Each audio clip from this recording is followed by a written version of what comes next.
जैसा कि आप थंबनेल से देख पा रहे हैं, कौन सी इनकम के ऊपर नहीं देना पड़ता है टैक्स। तो जानिए इनकम टैक्स के नियम। तो इनकम टैक्स के नियम इसको लेकर क्या कहते हैं, वो मैं आपके साथ डिस्कस करने वाला हूं और हम जानेंगे किस किस इनकम के ऊपर आपको टैक्स पे नहीं करना पड़ेगा। तो चलिए डिटेल में अपनी वीडियो की तरफ बढ़ते हैं। तो देखिए, सबसे पहले तो विरासत या वसीयत में मिलने वाली दौलत। आपको कोई प्रॉपर्टी, कोई बैंक ट्रांसफ़र या किसी भी तरीके की वेल्थ, गोल्ड, ज्वेलरी अगर विरासत में मिल जाती है, वसीयत में मिल जाती है, तो उसके ऊपर किसी भी तरीके का टैक्स आपको पे नहीं करना पड़ता है। तो देखिए, सबसे पहले तो अगर आपको कोई jewellery, wealth, bank transfer, property, cash अपने पेरेंट्स से या फिर रिलेटिव से अगर मिल जाता है, तो उसके ऊपर किसी भी तरीके का टैक्स पे नहीं करना पड़ता है, क्योंकि इसको गिफ्ट मान लिया जाता है सेक्शन 56 सबसेक्शन 2 के अकॉर्डिंग। और यहाँ पे जो एक इंटरेस्टिंग बात है, यहाँ पर इनकम टैक्स के अंदर जो रिलेटिव्स है उसकी डेफिनेशन बताई गई है। तो इसको लेकर बहुत सारे लोगों को कन्फ्यूज़न रहता है कि रिलेटिव हम किसको माने। तो रिलेटिव के लिए एक वीडियो मैं डिस्क्रिप्शन में आपको दे दूंगा। उस वीडियो के अंदर मैंने बताया हुआ है कि रिलेटिव की डेफिनेशन में कौन कौन पर्सन कवर होते हैं, क्योंकि बहुत सारे लोगों का ये क्वेश्चन होता है कि जो मेरे मामा के लड़के हैं या मेरी बुआ के या मेरे फूफा के बच्चे हैं, उन्होंने मुझे जो है कुछ बैंक ट्रांसफ़र कर दिया जो मुझे उनको रिटर्न नहीं करना है, तो क्या मैं इसको गिफ्ट मान सकता हूँ। तो इसलिए रिलेटिव की डेफिनेशन को लेकर बहुत ज़्यादा कन्फ्यूज़न रहता है। तो वीडियो आप देख लीजिए तो आपको आइडिया लग जाएगा कि रिलेटिव की डेफिनेशन में कौन कौन से यहाँ पर्सन कवर होंगे। तो इस तरीके का कोई अगर आपको property, jewellery, bank transfer, cash मिल जाता है, तो उसको रिलेटिव या फिर अपने पेरेंट्स से तो उसको जो है गिफ्ट मान लिया जाता है और उसके ऊपर किसी भी तरीके का आपको टैक्स पे करने की ज़रूरत नहीं होती है। सेकंड पॉइंट में, अगर आपको विल में कोई प्रॉपर्टी मिल जाती है या किसी भी तरीके की और कोई आप बोल सकते हैं एसेट मिल जाती है, तो उसके ऊपर भी कोई भी टैक्स पे करने की ज़रूरत नहीं होती है, वो बिल्कुल ही टैक्स फ्री होती है।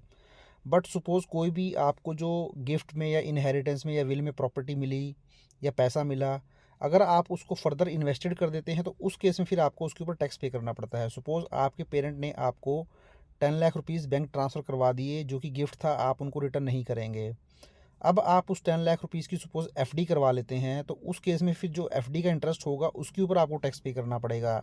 या सपोज़ करें आपको वसीयत में कोई प्रॉपर्टी मिल जाती है 50 लाख रुपए की, तो उसमें तो कोई टैक्स आपको पे नहीं करना। बट वो 50 लाख रुपए की प्रॉपर्टी को जब आप लेट आउट कर देते हैं, रेंट पे चढ़ा देते हैं, तो आपकी रेंटल इनकम आनी शुरू हो जाती है। तो वो रेंटल इनकम पे आपको टैक्स पे करना पड़ेगा, वो आपको अपनी इनकम टैक्स के रिटर्न के अंदर डिस्क्लोज़ करनी पड़ेगी। तो अगर कोई भी आपको विरासत या वसीयत में प्रॉपर्टी मिलती है, गिफ्ट मिलता है अपने रिलेटिव या पेरेंट से, तो वो टैक्स फ्री माना जाएगा। अब दूसरा पॉइंट हम देख लेते हैं।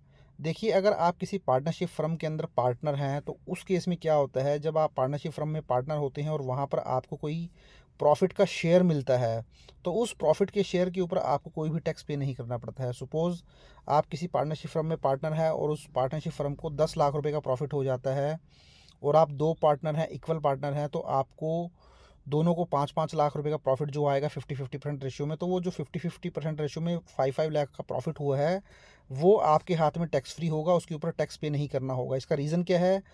क्योंकि वो जो 10 लाख रुपीज़ का प्रॉफिट हुआ था, वो पार्टनरशिप फ़र्म को प्रॉफिट हुआ था, उसके ऊपर पार्टनरशिप फ़र्म ऑलरेडी जो है टैक्स पे कर चुकी है। तो उस अमाउंट के ऊपर ऑलरेडी टैक्स पे किया जा चुका है पार्टनरशिप फ़र्म के द्वारा, इसलिए वो आपके हाथ में जो बैलेंसिंग अमाउंट आया है उसके ऊपर टैक्स नहीं पे करना पड़ेगा 5-5 लाख रुपए के ऊपर, क्योंकि उसके ऊपर ऑलरेडी टैक्स पे किया जा चुका है। तो डबल टैक्स हो जाएगा अगर आप भी पे कर देंगे, तो इसलिए वो टैक्सेबल नहीं होगा। बट हाँ, क्योंकि अगर आप पार्टनरशिप फ़र्म में पार्टनर हैं, तो आपको मंथली कोई रेमुनरेशन या सैलरी ज़रूर मिलती होगी। वो तो जो मंथली रेमुनरेशन या सैलरी उस पार्टनरशिप फ़र्म में आपको मिलती है, उसके ऊपर आपको ज़रूर टैक्स पे करना पड़ेगा। तो ये बात हुई पार्टनरशिप फ़र्म के केस में। अब तीसरा हम देख लेते हैं, गिफ्ट रिसीव्ड इन वेडिंग। तो देखिए, जब आपकी शादी का अवसर होता है, आपकी मैरिज होती है, तो मैरिज में बहुत सारे गिफ्ट आपको मिल जाते हैं। वो गिफ्ट आपके फ्रेंड्स के द्वारा आपको दिए हो सकते हैं, कोई रिलेटिव के द्वारा दिए हो सकते हैं, या फिर कोई नॉन रिलेटिव कोई भी वो पर्सन हो सकता है। कोई आपका ऑफिस का कलीग हो गए, आपके बॉस हो गए, या कोई भी पर्सन जो आपको गिफ्ट देता है। तो वेडिंग पर मिलने वाला गिफ्ट 100% टैक्स फ्री होता है, वो किसी भी पर्सन से मिला हो और कितना ही अमाउंट मिला हो। तो इसलिए ध्यान रखें, आपकी शादी पर भी अगर आपको गिफ्ट मिलेगा, कितनी भी अमाउंट का मिले, किसी से भी मिले, फ्रेंड से मिले, रिलेटिव से मिले, नॉन रिलेटिव से मिले, तो वो 100% टैक्स फ्री होगा। बट कंडीशन ये है कि वो आपकी मैरिज पर ही मिलना चाहिए। ऐसा नहीं होना चाहिए कि आपकी मैरिज हुई, सपोज़ करें आपकी मैरिज हुई सपोज़ करें मार्च में और आपको फ्यू मंथ्स के बाद 3 महीने, 4 महीने, 5 महीने के बाद आपको गिफ्ट मिलेगा, तो उस केस में फिर जो है वो टैक्सेबल मान लिया जाएगा, क्योंकि आपको प्रूव करना बहुत मुश्किल हो जाएगा कि ये जो गिफ्ट आपको मिला है, आपकी शादी के अवसर पर ही मिला है। इसके बाद हम देखते हैं गिफ्ट रिसीव्ड फ्रॉम फ्रेंड और नॉन रिलेटिव्स। अब आपका कोई फ्रेंड है, दोस्त है या कोई नॉन रिलेटिव है आपका रिश्तेदार नहीं है, ऐसा व्यक्ति अगर आपको गिफ्ट पे करता है, तो देखिए इस केस में क्या होता है, उस केस में भी आपको गिफ्ट जो होता है वो टैक्स फ्री हो जाता है, अगर उस गिफ्ट की वैल्यू एक फाइनेंशियल ईयर के अंदर 50,000 से ज़्यादा ना हो। तो 50,000 तक का गिफ्ट आप अपने फ्रेंड या नॉन रिलेटिव से भी ले सकते हैं, जिसके ऊपर कोई टैक्स नहीं लगेगा। बट अगर वो गिफ्ट की अमाउंट 50,000 क्रॉस कर जाती है, जैसे मैंने यहाँ एग्जांपल लिया है, सपोज़ आपकी जो गिफ्ट की वैल्यू है वो 70,000 रुपीज़ है, तो उस केस में अब ये पूरा ही 70,000 जो है टैक्सेबल हो जाएगा।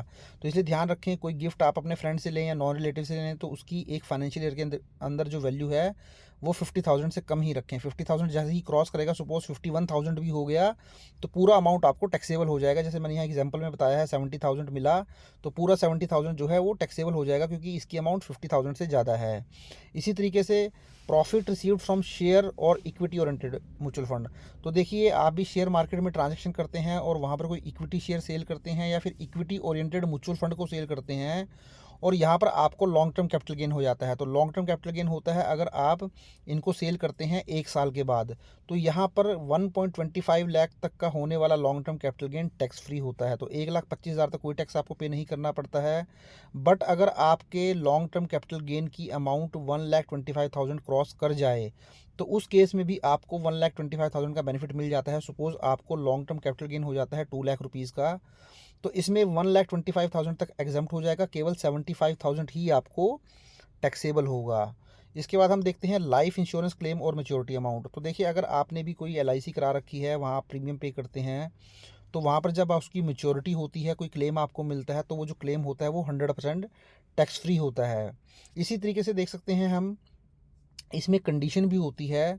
हमेशा ही ये जो अमाउंट होता है वो टैक्स फ्री नहीं होता है, ये केवल ऐसी पॉलिसी के अंदर ही टैक्स फ्री होता है जहाँ पर आपका annual premium 10% of sum assured से ज़्यादा ना हो, और कई बार ये 15% भी होता है किसी कुछ पॉलिसीज़ के अंदर। तो आप ध्यान रखें, अगर आपका सम एश्योर्ड 10% से ज़्यादा नहीं है, सॉरी, आपने जो प्रीमियम पे किया है एनुअल प्रीमियम, वो सम एश्योर्ड के 10% से ज़्यादा का अगर प्रीमियम नहीं है, तो उस केस में फिर ये जो भी क्लेम आपको मिलेगा, जो भी मैच्योरिटी अमाउंट होगा, वो 100% टैक्स फ्री हो जाएगा। इसी तरीके से इनकम टैक्स के अंदर जब आप इन्वेस्टमेंट करते हैं, तो यहाँ पर एक ट्रिपल कैटेगरी इन्वेस्टमेंट होती है, मींस एग्जम्प्ट एग्जम्प्ट एग्जम्प्ट। आपने जब वो इन्वेस्ट किया तब भी एग्जम्प्ट हो जाता है। जैसे सेक्शन 80C के अंदर आप इन्वेस्टमेंट करते हैं, PPF वगैरह के अंदर, या फिर आप सुकन्या समृद्धि योजना ले लेते हैं, तो वहाँ पर जब आप इन्वेस्टमेंट करते हैं तो सेक्शन 80C के अंदर आपको 1.50 लाख तक का जो है बेनिफिट मिल जाता है। ईयरली इंटरेस्ट भी आपको एग्जम्प्ट होता है, और मैच्योरिटी पर मिलने वाला अमाउंट भी आपको एग्जम्प्ट हो जाता है। तो ऐसी जो इन्वेस्टमेंट होती हैं उनको ट्रिपल कैटेगरी में रखा जाता है, मीन्स एग्जम्प्ट एग्जम्प्ट एग्जम्प्ट की कैटेगरी में रखा जाता है। तो उसमें कुछ एग्जाम्पल मैं आपको बता देता हूँ। वो एग्जाम्पल हैं, जैसे कि सबसे पहले तो नेशनल पेंशन स्कीम में अगर आप इन्वेस्टमेंट करते हैं तो कोई टैक्स आपको पे नहीं करना है। PPF पब्लिक प्रोविडेंट फंड के अंदर अगर आप इन्वेस्टमेंट करते हैं, सीनियर सिटीजन सेविंग स्कीम्स, इसके अलावा आप देखें सुकन्या समृद्धि योजना SSY जिसको आप बोलते हैं, unit linked insurance plans ULIPs, और लास्ट में EPF एम्प्लॉय प्रोविडेंट फंड। तो ये इन्वेस्टमेंट है, अगर आप इनके अंदर इन्वेस्ट करेंगे तो मैच्योरिटी पे आपको जो भी अमाउंट मिलेगा वो 100% टैक्स फ्री होगा। तो यहाँ पर मैंने कुछ इनकम आपके साथ डिस्कस करी जो कि आपको टैक्स फ्री होंगी, 100% एग्जम्प्ट होंगी अगर आपको ये इनकम होती हैं। तो अगर आपको वीडियो अच्छा लगा तो इसको ज़्यादा से ज़्यादा शेयर करें, लाइक करें, और चैनल पर फर्स्ट टाइम विजिट किया है तो चैनल को भी जरूर सब्सक्राइब कर लें। Thank you very much, have a nice day, take care.